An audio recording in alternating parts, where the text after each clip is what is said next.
के लिए एक ऐसी ज्ञान महायज्ञ हो रहा है। अब आपको यहाँ की कुछ झलकियाँ, कुछ यहाँ की तस्वीरें दिखाते हैं जो चित्रकूट से आए हुए हैं गोविंद कृष्ण शास्त्री जी। हम उनकी मुखाग्र बिंदु से कुछ बातें सुनते हैं और आपको यहाँ का कुछ दृश्य दिखाते हैं। आप देख सकते हैं दर्शकों,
शिवनगर के हमारे जितने भी यहाँ का महल्लेवासी है इस धर्म से जुड़े हुए हैं और आज के जो नवयुवक जो इधर उधर भटक रहे हैं, इस कथा के माध्यम से हम उनको एक सनातन धर्म का परिचय देने के लिए कथा हम सबके बीच में बांटने का कार्य कर रहे हैं। सुनील भैया, आज ग्रामीण विधायक मोतीलाल जी पहुँचे हुए थे जी, क्या उनके तरफ से कुछ यहाँ पर आश्वासन मिला है इस कथा के लिए?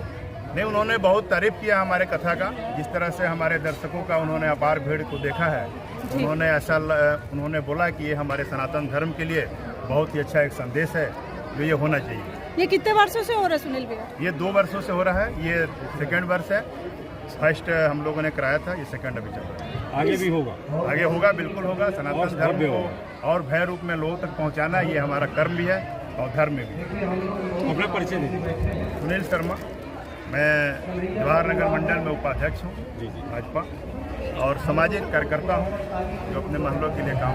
कल भी कोई मुख्य अतिथि आने वाले ऐसा? जी, रायपुर शहर के जो अपने सांसद महोदय हैं आदरणीय श्री ब्रजमोहन अग्रवाल जी और रायपुर दक्षिण विधानसभा के विधायक श्री सुनील जी का भी आगमन है। इसका तो कुछ निश्चित समय नहीं है, लेकिन कल आने का संभावना है। महाराज, राजधानी में आप शिवनगर में दूसरी बार कथा करने आए हैं, उसके लिए बताएंगे। भक्तों की भीड़ उमड़ी है। देखिए, ये भगवान नारायण की अद्भुत कथा है। ये कथा ऐसी है कि जो अपने भक्तों को स्वतः खींच लेती है। भागवत में लिखा है कि भावन की रस लम पटा, जो भगवान की कथा का रसिक है, जो भगवान का अनन्य भक्त है, वो सांसारिक सभी कार्यों को रोक करके भगवान की कथा सुनने को पहुंचता है, जिसका सबसे बड़ा प्रमाण यहाँ आप देख ही रहे हैं। और शिवनगर के जितने भी भक्तगण हैं, समस्त अपने कार्यों को स्थगित करके रोक करके क्योंकि आज के समय में हर किसी के पास कार्य है। तो सभी भक्तगण अपना अमूल्य समय निकाल करके भगवान की कथा में सम्मिलित होते हैं, क्योंकि ये नारायण की कथा है। दुनिया के काम तो रोज होते रहते हैं और ऐसी कथाएं कभी कभी सुलभ होती हैं। महाराज, धर्म के विरुद्ध अभी बहुत सारे ऐसे कार्य हो रहे हैं, उसके लिए आप क्या संदेश देना चाहेंगे? देखिए, धर्म के कार्य होंगे ही और होते रहेंगे, क्योंकि भगवान ने भक्ति को भक्तों के हृदय में वास का स्थान दिया है। इसलिए जिसके हृदय में भक्ति है वो धर्म कर्म करेंगे ही, क्योंकि गीता भी कहती है कि स्वधर्मे निधनम श्रेयो पर धर्मो भयावह। जो धार्मिक व्यक्ति है चाहे उसको देह त्यागना पड़े, लेकिन वो अपने धर्म से विचलित नहीं होता, वो अपने धर्म में अटूट ही रहता है। और जो व्यक्ति धर्मवान नहीं है, जिसके अंदर श्रद्धा भक्ति नहीं है, वही विचलित होता है। और यही उसकी मतलब उसका एक लक्षण है कि वो भक्तिमान नहीं है। और जो धार्मिक होगा वो अपने धर्म को कभी छोड़ ही नहीं सकता।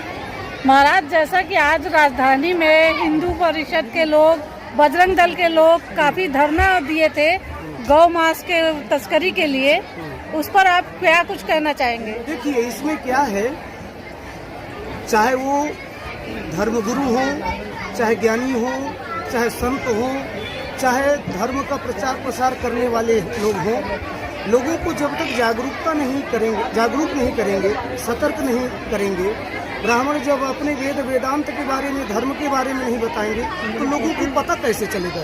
इसलिए जानकारी देना, उनको जागरूक करना, ये धर्मावलंबियों का परम धर्म है, कर्तव्य है। अगर वो लोग जागरूक नहीं करेंगे तो साधारण जो लोग हैं, जो अपने घरेलू कार्य में मस्त रहते हैं, उनको क्या पता कि क्या हो रहा है हमारे साथ। दूसरी बात, इसका कोई आज का प्रमाण नहीं है। सत्य सनातन धर्म ऐसा है कि वो मूल सिद्धांत है। और आज की बात नहीं, सतयुग में भी जब व्यास जी महाराज भगवान की समाधि में समाधिस्थ हुए थे, तो उनको भी ये चेतना हुई थी कि मुझे ऐसा कार्य करना चाहिए कि जो भगवान की भक्ति से भटक रहे हैं लोग, उनको मुझे भगवान की भक्ति में जोड़ना चाहिए। और इसीलिए उन्होंने जोड़ने के लिए भागवत जैसे ग्रंथ का निर्माण किया।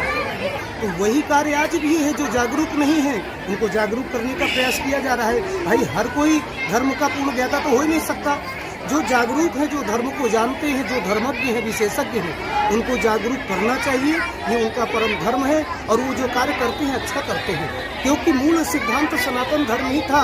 अब कितने भी विधर्म फैल जाए, कुछ भी हो जाए दुनिया में, लेकिन जो वस्तुतः लोग हैं, सिद्धांत को समझते हैं, वो अपना कार्य करेंगे। वैसे तो हरि अनंत, हरि कथा अनंत, परमात्मा की कथा अनंत है, अपार है। फिर भी एक विषय अनुक्रमणिका के आधार पर हमने आज भक्तों को भगवान के महाराज की लीला का वर्णन और कंसवध का वर्णन। कंसवध का मतलब अधर्म का नाश, धर्म की स्थापना।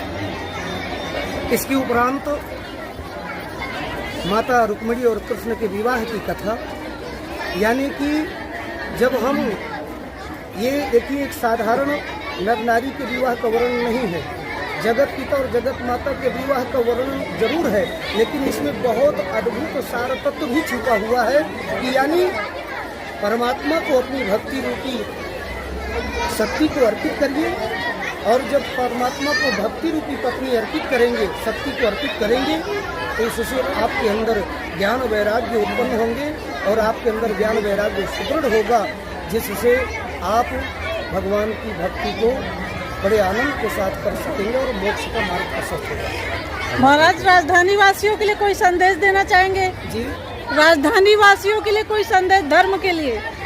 देखिए, हम तो यही संदेश देना चाहेंगे, आज के समय में व्यक्ति जो मूलतः जो अपने सिद्धांत में है, अपने मूल सिद्धांत में ही रहे, अपने रास्ते से विचलित न हो, यही हर प्राणी का मूल धर्म और सिद्धांत होना चाहिए। और यही सिद्धांत हम देना चाहते हैं और इससे ज़्यादा बोलने की चेष्टा नहीं करते और न बोल सकते हैं। अपना परिचय देखिए। देखिए, हमारा परिचय तो वैसे तो समस्त श्रीनगर वासी जानते हैं, केवल आप नहीं जानते हैं। गोविंद कृष्ण शास्त्री है और भगवान की दिव्य कथा भक्तों के आग्रह से